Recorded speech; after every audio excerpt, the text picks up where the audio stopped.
I'm Doug Carlberg. I'm the president and CEO of M2 Global Technology. We're a manufacturing company here in San Antonio, Texas. And what do?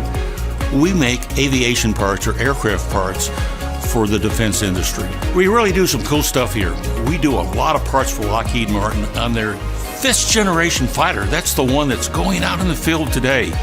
The Air Force, the Navy, and the Marine Corps all have versions in this aircraft. And we make the parts right here in San Antonio at M2 Global. Lockheed Martin even brought in their Cockpit Demonstrator right here in San Antonio.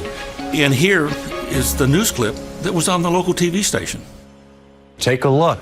Their F-35 Cockpit Demonstrator was on display today at M2 Global Incorporated on the northwest side. Lockheed Martin says the F-35 is the most lethal fighter jet ever built. It can collect, analyze, and share data to help soldiers during their missions.